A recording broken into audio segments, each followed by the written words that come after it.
Queen is considered one of the greatest rock and roll bands of all time. So in this video, we're gonna look at the top 10 Queen drum beats that I think everyone should know. But we're gonna look at it through the lens of the drummer. It's all there, the dirty details, the nasty secrets, the controversies.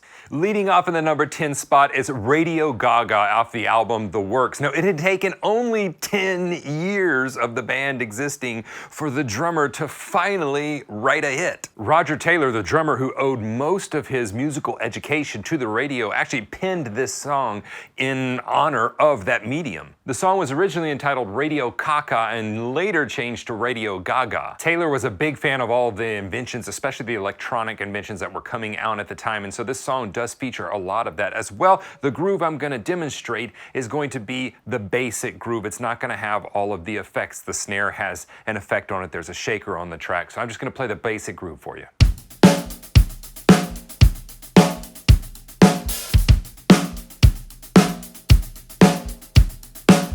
Coming in at number 9, considered to be one of the greatest songs in rock and roll history, it's none other than off of A Night at the Opera, Bohemian Rhapsody. In addition to playing the drums for this one, Roger Taylor actually sang the high parts that you hear with his high tessitura. The band was supposed to appear on a show, a British show called Top of the Pops, and they didn't want to. For whatever reason, they wanted to appear via video. So they filmed a video for them to play instead of them being there live, and without knowing it, they had actually created the very first music video. 6 years before the birth of MTV. Now, the specific groove I'm talking about is around the 4-minute mark, and it's a swung, shuffled type of a feel when the band kicks in. You can also hear this same type of groove, although not shuffled, in Fat Bottom Girls. The bass drum pattern's very similar. And here's a cool little nerdy fact for you. The right hand, or your hi-hat hand, and your kick drum are actually playing a polyrhythm. So 2 notes in the right hand for every 3 notes in the bass drum, which is essentially playing quarter note triplets.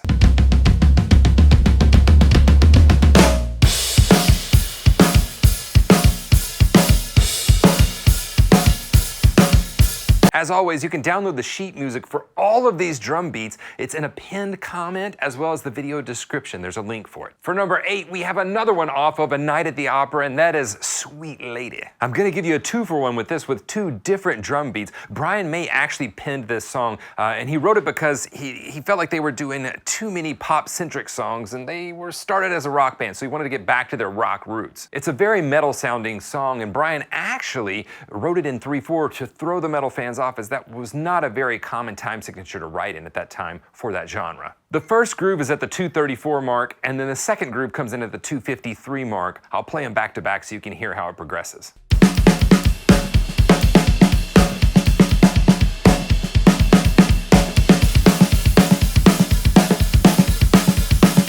Number 7 is from Queen and David Bowie. You know what I'm talking about. Under Pressure. This song had a resurgence not too long ago when Vanilla Ice completely ripped off their song for Ice Ice Baby. We sampled them from them, but it's not the same bass line. Like it goes ding ding ding diggy ding ding, ding ding ding diggy ding ding, ding ding ding. That's the way theirs goes. Ours goes ding ding ding diggy ding ding, ding ding ding ding diggy ding. Right. The writing session for Under Pressure actually lasted around 24 hours, and it came from them tossing ideas around with Bowie over dinner. The reason I included this one is because it has a very signature Roger Taylor sound, and that is opening the hi-hat with the snare drum.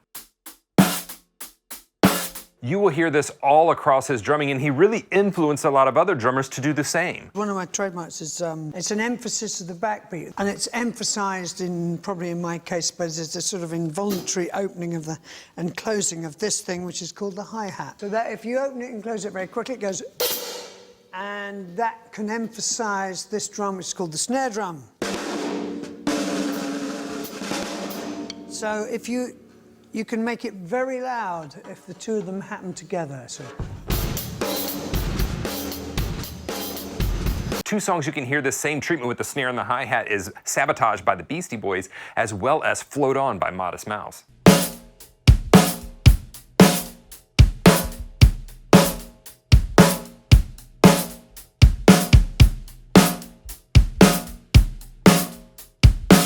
Number 6, off of the Jazz album, it's from the song Fun It, and it happens about the 1 minute 55 second mark. This song is said to single-handedly have propelled Queen's sound into the 1980s. Roger Taylor, the drummer, actually wrote the words, and he sang the verses while Freddie sang the pre-refrains, and then they both joined together to sing the refrain. This was very much in the style of what they would call cold wave that was coming along with the new wave sound, and some bands you can hear are Joy Division as well as Sisters of Mercy have a similar sound. And I'll just have to say, some of the versions of this groove within the song are pretty funky.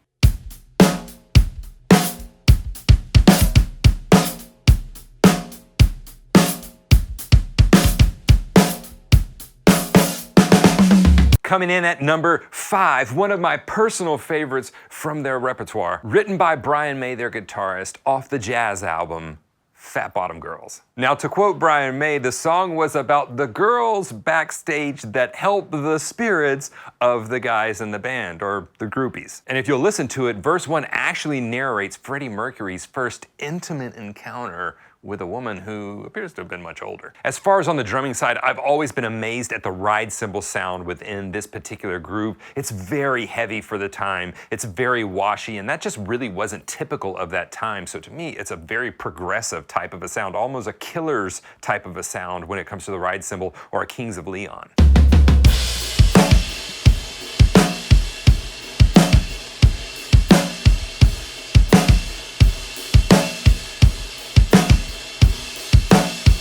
At number 4 from the Queen 2 album, it's Loser in the End. The groove comes from about the 19-second mark within the song, and it's a swung 16th type of feel, and it's very, very Bonham sounding, like John Bonham from Led Zeppelin. Roger Taylor had a huge admiration for John Bonham, and the entire band is obviously playing homage to When the Levee Breaks in the beginning of this song. It's very obvious. This is the second song written and sung by the drummer, Taylor, to have appeared on an album by the band.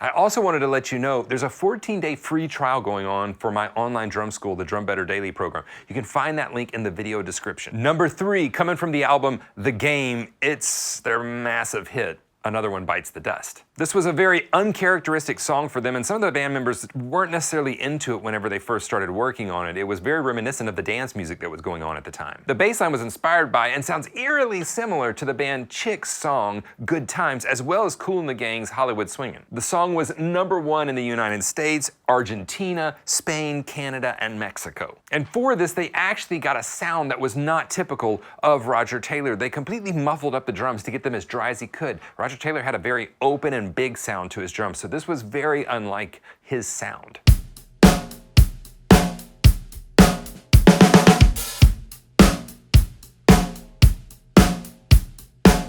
Number 2 comes from the album Jazz, and it's the song More of That Jazz. Now, this song was completely performed and composed by their drummer. He played everything on it. This was at the end of the album, and some critics said this was somewhat of a letdown to an otherwise great album to end it with this song. But I think the drum part is fantastic. His stroke of genius, though, to kind of wrap the album and tie it together was he included samples from many of the other Killer songs on the album, starting at about the 3 minute and 13-second mark. So he's got samples from Dead on Time, Bicycle Race, Mustafa, If You Can't Beat Them, and Fun It, and ends with the a cappella introduction to one of my favorite songs, Fat Bottom Girls.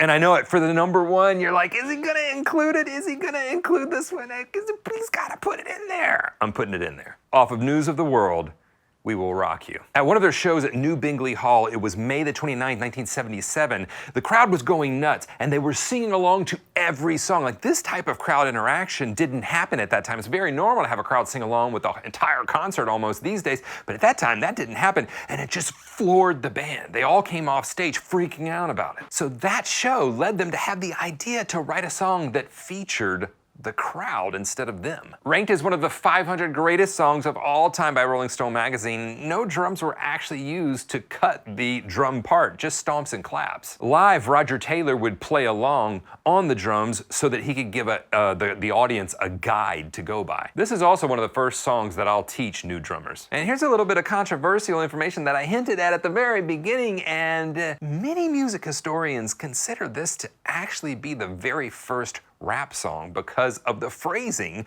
of the vocals, long before Grandmaster Flash and the Sugar Hill Gang ever came on the scene.